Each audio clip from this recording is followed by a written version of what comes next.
할렐루야. 오늘은 에베소서 4장 22절로 24절의 말씀을 중심으로 바른 성도의 신앙생활이라는 제목을 가지고 은혜를 나누기를 원합니다. 올해는 우리 가족이 보다 화목하고 행복하게 살겠다. 부모님을 잘 모시겠다. 금년에는 자녀들에게 큰 관심을 가지고 돌보겠다. 금년에는 신앙생활을 좀 더 잘해보겠다. 매일 30분 이상 기도하고 매일 성경 몇 장씩을 읽고 주일을 엄수하며 맡은 일을 위해서 열심으로 일하고 한 사람이라도 전도하고 대인관계를 원만히 하고 좋지 못한 습관을 버리겠다고 결심들은 합니다. 그런데 벌써 올해도 2개월이 돼 갑니다. 2달이 지나갑니다. 결심한 일이 얼마나 실천이 되었는가를 점검해 보면 별로 실천에 옮긴 것이 없고 허공을 친 것과 같은 상태를 반복한 셈이 되는 경우가 참 많이 있습니다. 우리들이 어떻게 신앙생활을 하며 살아야 하겠는지를 오늘 말씀드리고자 합니다. 첫 번째는 바른 신앙을 가지고 신앙생활을 해야 한다는 것이죠. 바른 신앙을 가지고 신앙생활을 하기 위해서는 독보적인 신앙을 버려야 합니다. 독선적인 신앙은 잘못된 신앙입니다. 독선적인 신앙은 내가 가진 믿음만이 제일이고 내 믿음만이 정통 믿음이고 내가 믿는 믿음만이 구원을 얻는다는 것입니다. 그래서 다른 사람의 믿음을 무시하고 인정하지 않고 심지어는 이단으로까지 취급하며 상종하지 않고 자신을 따르는 사람을 모아서 교파를 만들어서 신앙생활을 하게 되는 것입니다. 오늘날 수많은 교파가 생긴 이유가 바로 독선적인 믿음 때문이라고 봅니다. 중세기의 기독교 역사를 보면요, 당시는 가톨릭 교회가 세력을 잡고 있던 시대입니다. 가톨릭 신앙을 거스리는 신앙은 무조건 이단 취급을 하고 축출, 구속, 심지어는 화형에 처하기까지 했었다고 합니다. 1572년 8월 프랑스 파리에서 일어난 신교도 대학살 사건이 바로 그것이라고 합니다. 겨우 22세밖에 안 되는 카를로 9세를 죽여 신교 학살령에 서명을 받아낸 가톨릭 교회는 1572년 8월 29일 바돌로메 축제일을 기해서 파리 깡패들에게 총과 칼을 주어 신교도들을 학살케 했는데 10만 명의 신교도들을 학살했다고 합니다. 중세기 가톨릭의 독선적인 신앙이 이렇게 엄청난 과오를 범한 것이었습니다. 오늘날 어떤 교단은 같은 이름 아래 120여 교파로 갈려 있다고 합니다. 왜 이렇게 교파가 많이 생기고 있다고 생각하십니까? 내 신앙만이 정통이라는 독선 때문이 아닌가 생각이 듭니다. 개인의 신앙적 독선이나 교파의 독선적인 신앙은 분열과 엄청난 과를 범하고 있습니다. 자신들만이 정통 신앙을 소유했다고 하면서 강단에서 멱살잡이를 하고 치고 받고 싸우며 심지어는 강단에 오물을 뿌리기까지 하며 싸운 일은 한국 교회 역사에서 찾아볼 수 있는 것입니다. 독선적인 신앙은 이렇게 엄청난 과오를 이야기하기 쉬우므로 버려야 한다는 것이죠. 만일 독선적인 믿음을 버리지 못한다면 밤낮 분열과 싸움만 하게 될 것입니다. 신앙 있는 사람들이 교회에서 멱살잡이를 하고 싸운다면 이를 잘못 믿는 믿음이라는 것을 분명히 말씀드립니다. 그 다음에 두 번째는 입으로 믿지 말고 마음과 행동으로 믿어야 한다는 것입니다. 입으로 믿는 것은 참 신앙이 아닙니다. 신앙을 믿는다고 말만 하는 것이 아니고 성경에 대해서 교회 생활에 대해서 많은 말을 한다고 해서 신앙생활을 한다고 인정되지 않는 것입니다. 신앙은 말에 있지 않는다는 것을 말씀드립니다. 마음으로 믿는 것이 신앙입니다. 신앙심이 믿음입니다. 마음으로 예수를 영접하고 마음으로 예수님을 믿는 것이 신앙입니다. 입으로 성경 말씀을 말한다고 신앙이 아니고 마음으로 성경 말씀을 믿는 것이 신앙이라는 것이죠.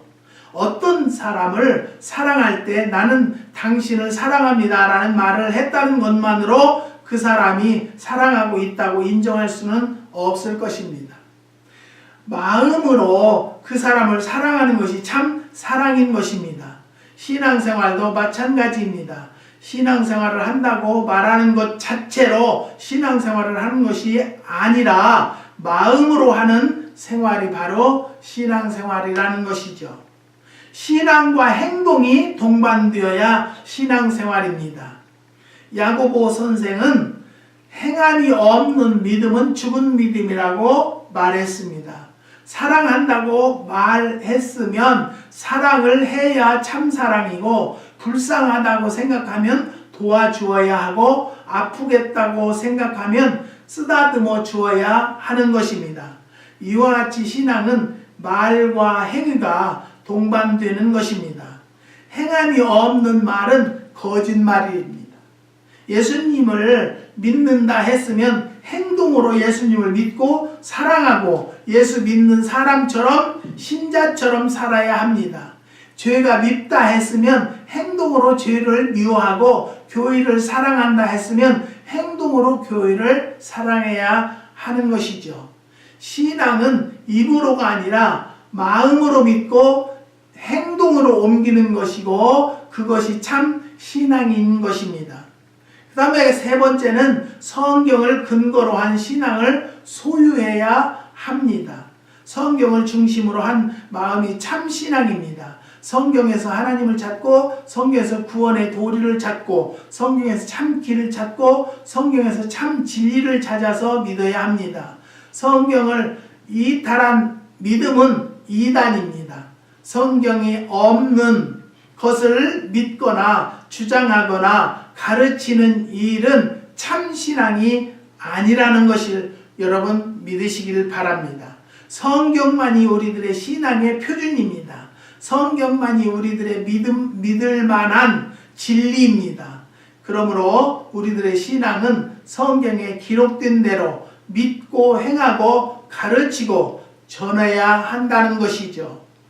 마호메드는 코란을 만들어 믿고 몰몬교는 몰몬경을 만들어 믿고 통일교는 원리 강론을 만들어 가르치고 있습니다. 성경 유의 것을 믿고 가르치는 종교나 단체는 바로 이단이라고 합니다. 올바른 신앙이란 성경 중심으로 믿는 믿음이고 그것이 바른 신앙이라는 것입니다. 우리가 사는 세상은 말세라 별별 이단들이 나와서 판을 치고 있습니다. 사랑하는 성도 여러분, 여러분들도 신앙생활을 하면서 많은 분들에게 성경 공부를 하러 다니는 분들도 있습니다. 저는 그것도 옳지 않다고 합니다. 본 교회 내에서 성경 공부하는 것은 빠지면서 밖에서 하는 성경 공부들 막 모여서 성경 공부들 하는데 그건 잘못됐다고 생각하고요. 또 다른 교인들을 불러다가 성경 공부 시키는 목사들도 잘못됐다고 저는 생각합니다. 위계 질서를 깨트리는 지도자이기 때문에 그런 곳에 다니면서 성경 공부를 하는 성도들이 거의가 잘못되는 경우를 저는 참 많이 봅니다. 여러분들 아무리 남이 잘한다고 해도 그게 우리 부모가 될 수가 없습니다. 우리 부모는 나를 낳아주신 분이기 때문에 그 부모가 진정한 나를 사랑하는 부모가 될 것입니다. 아무리 여러분을 사랑하는 다른 교회, 내가 섬기지 않는 목사가 여러분을 사랑한다 할지라도 담임 목사님만큼은 덜할 것입니다. 제가 우리 교회 이찬수 목사님 말씀을 듣는 중에 제가 어디에서 감동을 받았냐면, 여러분, 이 큰 교회에 오면 내가 여러분들 다 기도해 줄 수 없다는 것이죠. 목사님에게 기도받을 만한 교회로 가라는 거예요. 그 말을 듣고 참 존경스럽다 그랬어요. 사랑하는 성도 여러분, 여러분들은요, 고아원 아이들이 삼시세때를 먹어도 버듬이 피고 살이 찌지 않는 이유가 뭘까요? 바로 어머니의 사랑이 없기 때문이라는 것을 저는 깨닫습니다. 사랑하는 성도 여러분, 우리는요, 많은 분들이 여러분의 성경으로 오더라도 성경에 없는 이야기를 하는 지도자는 잘못된 지도자라는 것을 깨달으시고, 여러분 거기에 참여하지 않는 성도들이 되시기를 주님의 이름으로 부탁드립니다. 순종하는 믿음 생활을 해야 합니다. 하나님께서는 제사보다 순종을 기뻐하신다고 말씀했습니다. 여러분, 이 모든 일을 잘한다 해도 하나님께 순종하지 않으면 모든 것이 소용이 없다는 것이죠. 그러기 위해서는 자기 상식을 버리고 순종해야 하는 것이죠. 누가복음 5장 1절에서 11절에 보면요, 베드로 일행이 갈릴리 바다에 나가서 밤새껏 그물을 던졌습니다. 그러나 한 마리도 못 잡고 해변으로 나왔을 때에 예수님께서 배 오른편에 그물을 던지라 하셨습니다. 그들이 자기의 상식을 무시하고 예수님 말씀대로 그물을 던졌더니 153마리의 물고기를 잡았다고 했습니다. 베드로는 어려서부터 갈릴리 해변에 살면서 고기 잡는 일로 생업을 삼았기 때문에 물고기 잡는 법은 누구보다도 잘 알았지만 자기가 가지고 있는 상식으로 밤새껏 그물을 던졌는데 한 마리도 잡지 못했다는 것이죠.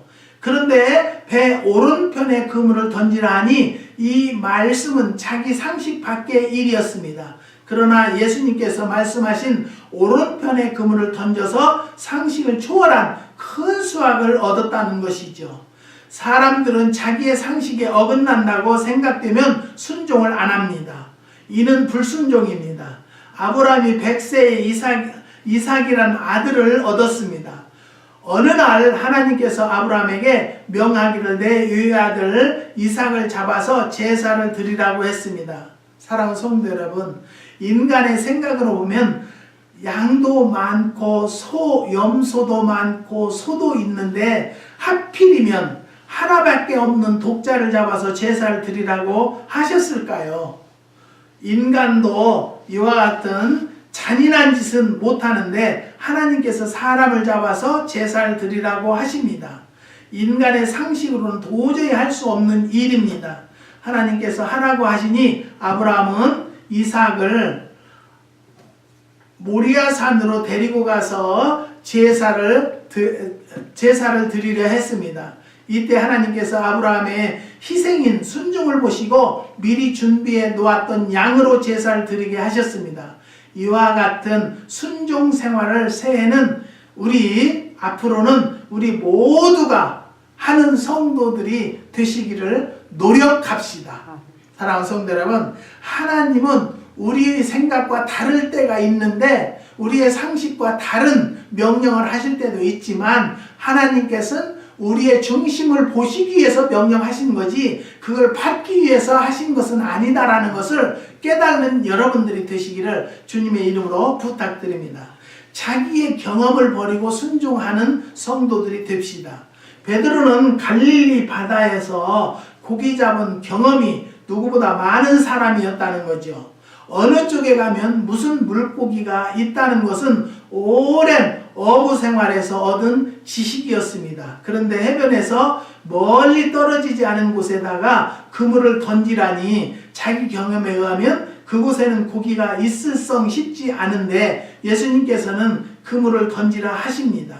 베드로의 경험으로는 전혀 가능하지 않는 일이지만은 자기의 경험을 무시하고 예수님의 말씀에 순종하니 자기의 경험을 초월한 엄청난 축복을 받았다는 것, 여러분 성경을 통해서 많이 들으셨을 줄 믿습니다. 하나님의 명령, 예수님의 명령, 성령님의 명령, 성경에서 우리들에게 가르치고 있는 모든 것들이 내 경험으로 안 되겠다고 생각된다 하여서 불순종하는 일이 없는 성도들이 되시기를 주님의 이름으로 부탁드립니다. 예수님의 능력은 베드로의 경험을 뒤엎고 많은 물고기를 잡게 하였습니다. 그렇기 때문에 우리는 금년에도 나의 경험을 버리고 하나님께 순종하는 생활이 있으시기를 주님의 이름으로 바랍니다. 그 다음에 자기의 고집을 버리고 순종하는 성도들이 됩시다.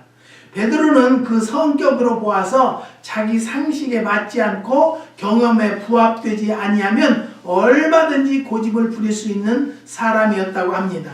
그러나 예수님께서 말씀하시니 자기의 고집을 버리고 예수님의 말씀을 순종했습니다. 그러므로 큰 축복 받은 자입니다. 우리들이 신앙생활을 하고 교회 생활을 하면서 내 고집만 내세우지 말기 바랍니다. 예수님의 말씀에 순종하기 위해서는 내 고집도 버리는 용단이 있는 신앙생활이 되시기를 주님의 이름으로 부탁드립니다.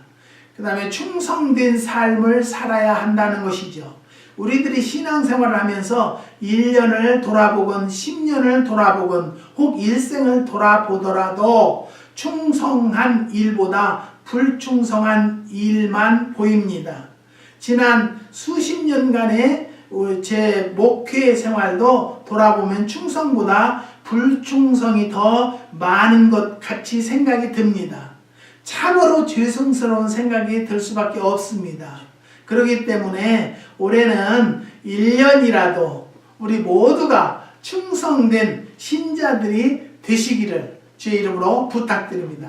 저부터도 충성하려고 합니다. 그래서 매월 초순에는 단식을 하기로 2019년에는 결정했습니다.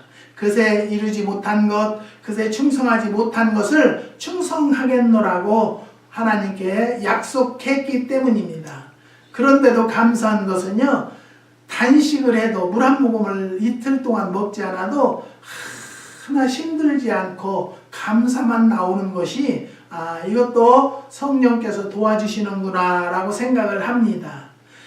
예수님께 충성하는 성도들이 됩시다. 예수님께 충성한다는 말은 한 마음으로 예수님만을 섬기라는 뜻입니다.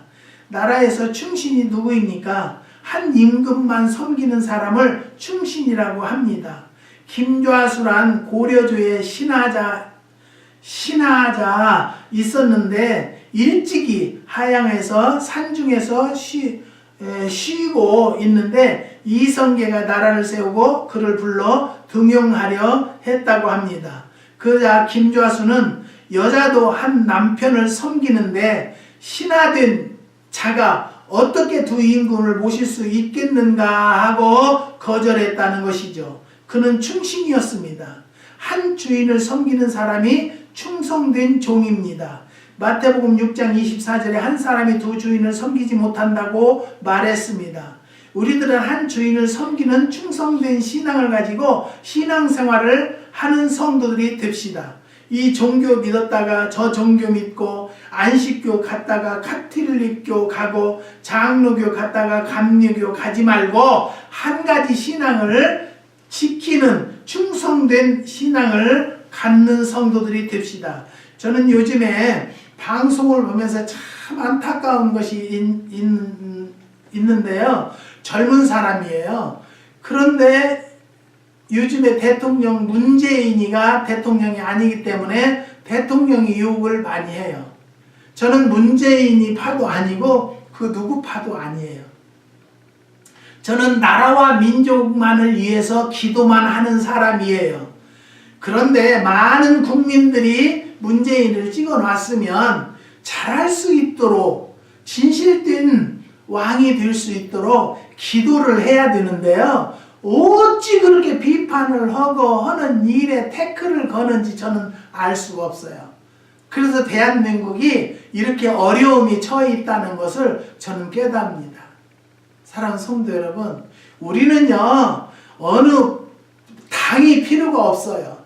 하나님만 믿으면 나라와 민족만을 위해서 기도하는 성도들이 되시기를 주님의 이름으로 부탁드립니다. 그런 자들이 예수님에게 충성하는 자들이라는 것 또 한 번 말씀드립니다. 그 다음에 교회에 대해서 충성하는 성도들이 됩시다. 교회를 사랑해야 하는데요, 충성된 종은 내 교회를 사랑합니다. 내 교회가 작고 보잘것 없어도 내 교회를 사랑한다는 거지요. 왜냐하면 내가 몸담은 교회이기 때문입니다. 작은 교회에 출석하는 신자들은 큰 교회를 동경하는 경향이 있다고 합니다. 그러나 정작 큰 교회에 가보면 더 복잡하고 문제도 더 많고 말도 많다는 것이죠. 옛날에 저는 군산 출신인데요, 해방동에서 사는 사람들이 여름에 넣어서 사냐 그러면 해방동에 살지 어디서 살아요? 그런데요. 근데 겨울에 넣어서 사냐고 해망동에서 살아요. 그런데 오늘날에요, 큰 교회 다니는 성도들한테요, 아니 집사님 어느 교회 다녀요? 동양선교교회 다녀요? 그리고 또 다른 집사님 어느 교회 다녀요? 조그마한 교회 다녀요? 교회 이름도 되지 않아요. 그런데 신기한 것은요, 동양선교교회 다니는 성도는 자기가 다니는 교회 목사님 이름은 알아요. 그런데 적은 교회 다니는 성도에게 목사님 이름이 뭐죠? 갑자기 물어보니까 모르겠대. 그만큼 목사님을 위해서 기도하지 않았다는 것이죠. 사랑하는 성도 여러분, 여러분들 큰 교회 적은 교회에 따지지 마세요. 내가 충성하고 내가 몸담아 있는 교회가 어느 교회보다도 최고라는 것을 믿으시고 그런 마음을 가지고 신앙생활하는 성도들이 되시기를 주의 이름으로 부탁드립니다. 사랑하는 성도 여러분, 내 교회가 작다고 창피하게 생각하지 마십시오. 적어도 문제만 없으면 내 교회가 좋은 교회입니다. 내가 몸담고 있는 교회를 사랑하시는 성도들이 되시기를 주의 이름으로 부탁드립니다. 사랑하는 성도 여러분, 부담 없이 다니는 교회가 제일로 내가 내 마음에 합당한 교회라고 생각합니다. 큰 교회에서 있으면 내가 교회를 나왔는지 교회를 빠졌는지 다녔는지 모릅니다. 하지만 정말로 한 200명 선 교회는 목사가 다 일거수일투족을 압니다. 왜 그럴까요? 기도하기 때문입니다. 사랑하는 성도 여러분, 교인이 한 집사가 우리 교회에 왔다면요, 그 집사를 위해서 기도하는 가족이 보통 10명은 됩니다. 근데 수천 명 되는 교회의 교인 이름을 압니까, 목사님이?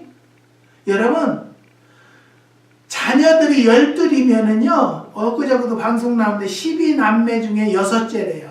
그런데 아버지는 자식들 이름을 하나도 모르더래요. 다 뒤바뀌어서 부르더라는 거예요.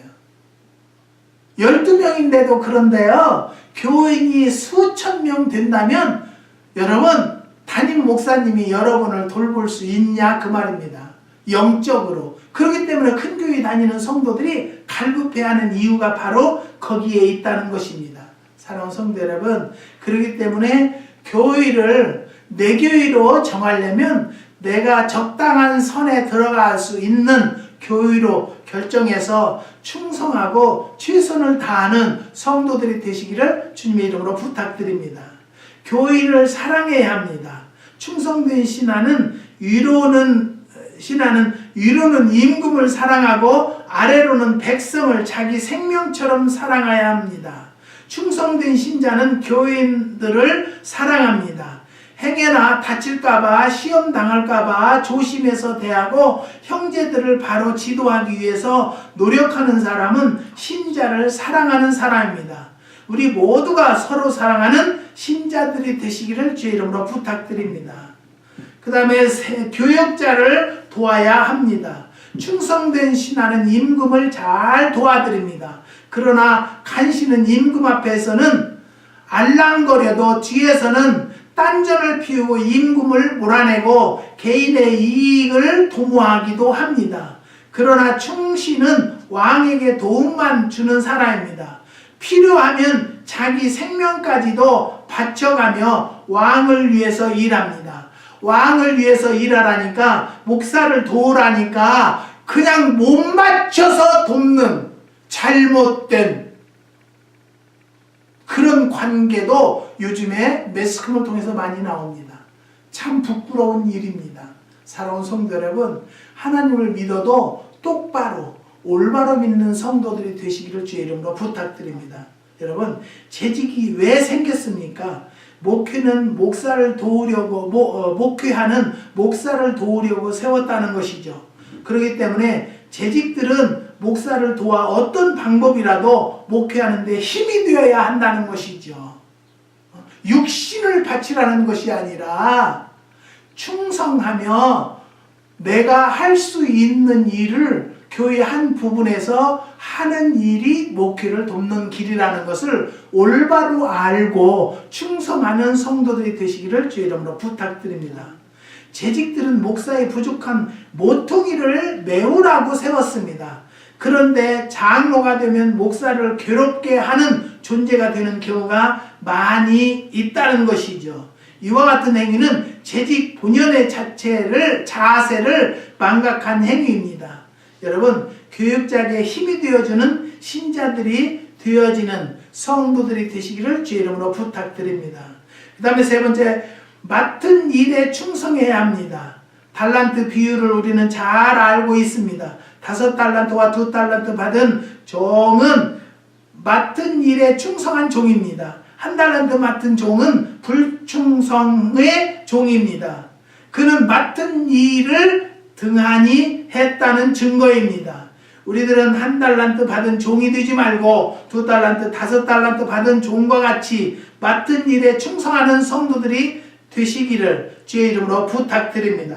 착하고 충성된 종은 주인의 즐거움에 참여하지만 1달란트 받은 종과 같이 불충성한 종은 밖에 어두운 곳으로 쫓겨나게 된다고 했습니다.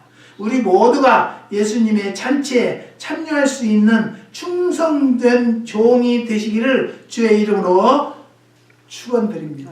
기도하시겠습니다. 하나님 감사합니다.